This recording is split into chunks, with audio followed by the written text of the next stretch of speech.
The opposite of perseverance is procrastination. Perseverance means you never quit. Procrastination usually means you never get started. Although I consider the inability to finish something to be a form of procrastination. Ask people why they procrastinate, and you'll often hear something like this: I'm a perfectionist. Everything has to be just right before I can get down to work. No distractions, not too much noise, no telephone calls interrupting me. And of course I have to be feeling well physically too. I can't work when I have a headache. The other end of procrastination, being unable to finish, also has a perfectionist explanation. I'm just never satisfied. I'm my own harshest critic. If all the I's aren't dotted and all the T's aren't crossed, I just can't consider that I'm done. That's just the way I am, and I'll probably never change. Excuses sound best to the people that's making them up. You got every excuse in the world. That's why you ain't moving. That's why ain't nothing changed and nothing will change. We are being raised in a generation of people that come up with every excuse in the book as to why they are not winning. You have that as a choice. You actually do. You don't wake up in the morning and negativity, dysfunction, problems, and issues just randomly pop up. These are the people that you have decided to include in your life. So the outcome of your day, your hour, your minute, your week, your month, and your year is always draining, always dysfunctional, and always crazy. Because these are the type of people you've decided to include in your day-to-day life. And there's some of you, you know what you want, but you are not personally willing to do the work it takes to get it. What you're trying to do is do what you've done on this level and get the next level. You're like, I'm getting up every day, I'm lifting weights, I'm eating right, and I'm not getting the opportunity. It might require getting up and working out 3.5. It might require you saying no to your friends. It might require you changing your diet. It might require you moving to another city. Whatever it takes, you gotta be willing to do it, and you keep saying you're not there because of something else, because it's easier to blame somebody else. And there are those of you, you were this close, but you compromised. You let your feelings get the best of you. And you let a little pain stop you from your dream. Girl, you was there. You was running your business. You was there. I didn't quit because people didn't understand. I worked harder when people didn't support me.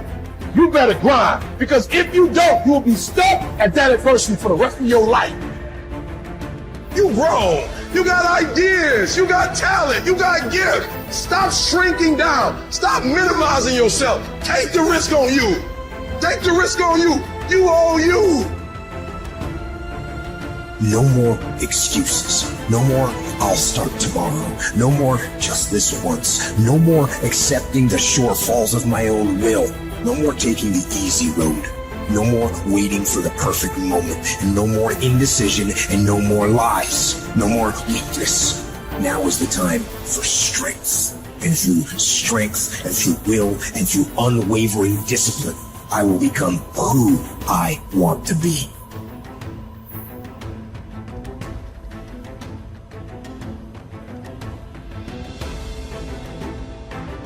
You can literally create your own economy. Now I'm going to tell you, you do not have to know how it's going to happen. You only have to know it's going to happen. You want to stop and think what you want and take the lid off. Take the lid off your mind. You can have anything you want. And I'm going to tell you something else. You don't even have to believe it. You can say, this is a crock. If you keep doing what I tell you, you're going to start to believe it. I'll explain this something now and I'll explain it later, and you may see it different a little later. Our belief system is based upon our evaluation of something. And frequently, if we reevaluate a situation, our belief about it will change.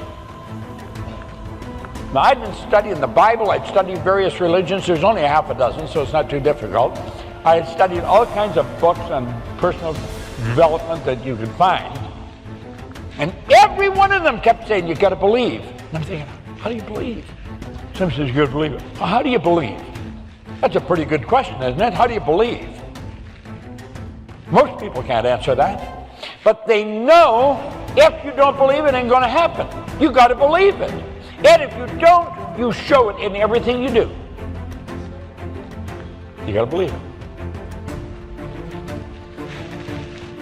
I was trying to figure this out 9.5 years. I was in a coffee shop with a mentor, Leland Belvanderwall. And he said that, just in conversation. Our belief system is based upon our evaluation of something. And frequently, if we reevaluate a situation, our belief about it will change. I said, what'd you just say? He said, what do you mean? I said, about belief. He said, our belief system is based upon our evaluation of something. And frequently, when we reevaluate the situation, our belief about it will change. And all of a sudden, I knew why I had changed it. Looking at some of the things that keep us from approving ourselves, that we've all done some things that we don't feel good about. Things that if we had to do those things over again, we would not do those things, or we would do things differently. So part of what we must do in order to begin to move into your greatness, you got to remove a major energy block. And that is dealing with the issue of forgiveness. People that have hurt you, someone who's done you wrong.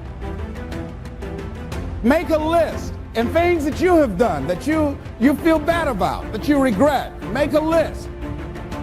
There may be a time when you weren't a good father or a good mother or a good brother or sister, or you were a bad child, or you didn't do a good job, or you lied, or you were dishonest, or you stole. No one knows this but you, or something you feel good about. So, there's a real dog in me to do that. Something you just really regret. So we make a list of all those things. All of us have some of that. Somebody said there's some good in the worst of us and some bad in the best of us. So none of us escape. Now here's something I want you to do. I want you to become involved in an active process to get some clutter out of your life. So if there's any area in your life that you need to clean up, start working on it. I'm going home tonight to clean my closets. Any of you got any cluttered closets? Oh, raise your hand, please. Good. Let's go home. Let that be our task this week.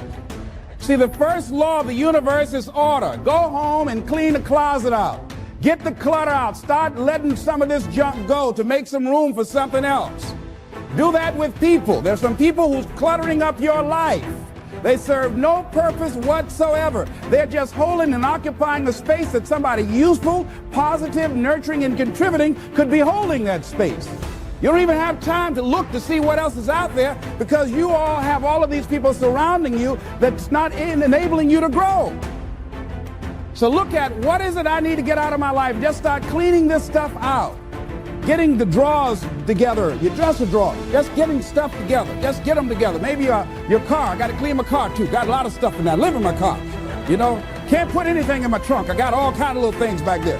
2 of my children back there in the trunk, Everything, stuff everywhere. So I say, hey, let me get this together. See, whatever you have in your environment is a reflection of your consciousness. So you got all that chaos there. That represents some disorganized, cluttered section of your mind. So let's get all that out of there, all right? Work to get that out, clean that up. Relentless is more than just a mindset. It's a skill set, it's a mindset, it's a way to kick ass. We talk about kicking ass and taking names.